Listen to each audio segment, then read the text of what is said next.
All right, hey guys, I just met this nice lady named Kim. I was walking up this hill. You will see a video probably before this where I posted about what to do when someone finishes your sentences. But as I was walking up this hill, I saw Kim here, and I just had the idea I want to make a video with Kim.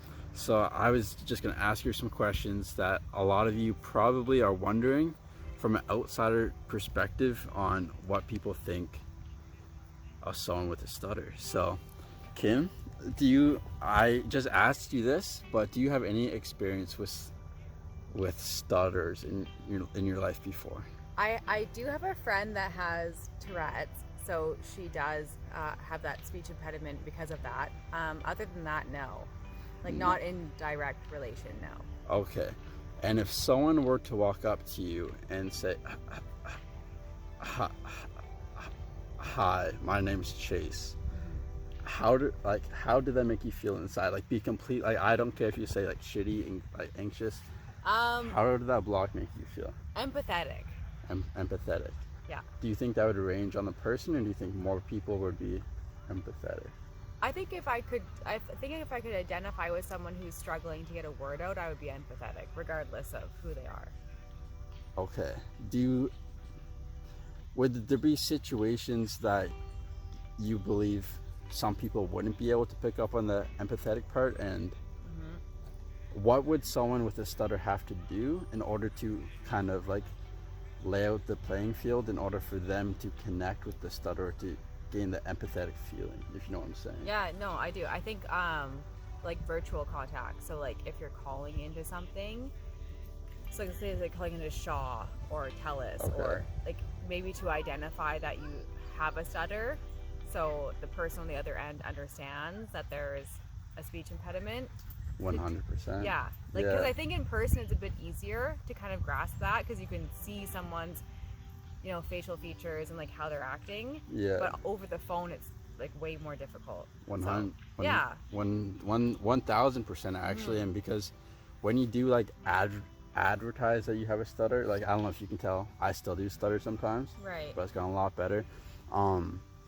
If I were to come up to you before I introduce myself, or even just after I introduce myself, and said in case you were wondering what that block was, it's just a stutter. Yeah. That allows you to gain that empathy, but it also allows me to lay down my guards, because now I don't have to front anything. Yeah. I don't have to act. I'm showing you. Yeah, who gives I you am. that power back, right? Yeah, exactly. Yeah. Exactly. I'm gonna dive a bit deeper into that question I just asked. So, if you think someone didn't understand that they had a stutter, what's another way other than saying I have a stutter for the person with the stutter to feel accepted in the situation, do you think? That's a kind of hard question.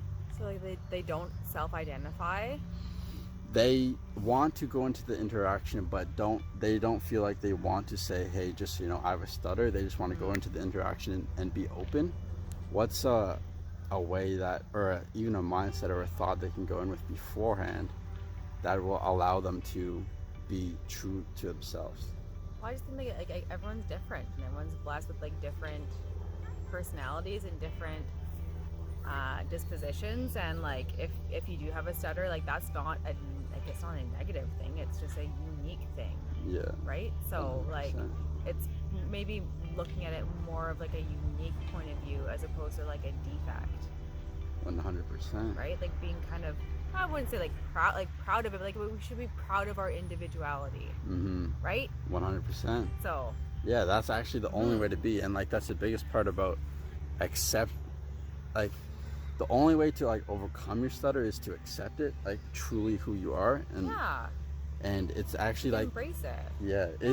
All right, I'm gonna ask you a personal question now, since you're all about individuality and uniqueness. What is something about you had that maybe when you're younger you try to hide, but in retrospect now, if you were to be open about it at the beginning, it would have been life would have been a lot more enjoyable? Oh, well, that's actually probably a pretty good fitting question. I've been in recovery for 12 years. Okay. And so it's not always something that I had talked about when I first met someone. Yeah. But like it is like it just makes you who you are and like a part of who you are, right? So Yeah. I definitely like nowadays I don't identify with it 24/7, but like it's something that I'm like okay with being, and it's something that makes me individual and makes me who I am, and Yeah. and I'm okay with being. And this is Wilson. This is Wilson. This is Wilson. Oh geez, Wilson. I'm okay with being a little bit different because we're all unique, right? Like Yeah. you know, like that's what makes everyone so beautiful, is that we're all different in our own ways. 100%. All right, and one last question. How do you think life would have been different for you if you didn't accept what happened in your past? If you kind of always push it and resist it, how, like, what would your life look like now? Well, you'd have zero freedom. Really, like you wouldn't have any freedom from like your past, and like like you would just live in like a life of regret and remorse and guilt and shame, and none of that sounds good. 100%. So. And we don't want to do that. That's why No. that's why we accept our stutter. 100%. Accept everything in our lives, even like a bad breakup. It's like of course there's always time. Like time heals everything, but like if you're always looking back at what you had and like still resisting and not fully accepting it, like when there's pain in remembering a situation in the past, there's only two things you can do. Whenever you're faced like with a problem, there's only two things you can do. You can either accept it or change it. And if it's in the past, or if it's your stutter, you've tried to change it. You've tried to change it over and over. It doesn't change. It's a part of you. Once you accept it, that's when you can actually start to make progress happen on it, because you realize it's there, and then once you realize it's there, you're no longer resisting it, and you're actually able to address the problem from a proactive standpoint, not of running away, fearful standpoint. Was it Rebecca? That was Kim? No, shit. Kim, I'm sorry. Do you have any last things you want to say? No, I think that in society that we need to embrace our uniqueness. I think that everything that you've got going on is beautiful as a human being, and that there is no flaws. I truly believe that. So That's awesome. we should really combat against like what society standards have put in the media, and just accept like where we're at. Yeah. As human beings, right? 100%. Awesome. Well, thank you very much. I'm gonna give you one more fist bump. I think a handshake is too COVID for here. And Winnie, I'm Wilson. I'm so bad with names. Says peace out. And yeah, I love you guys.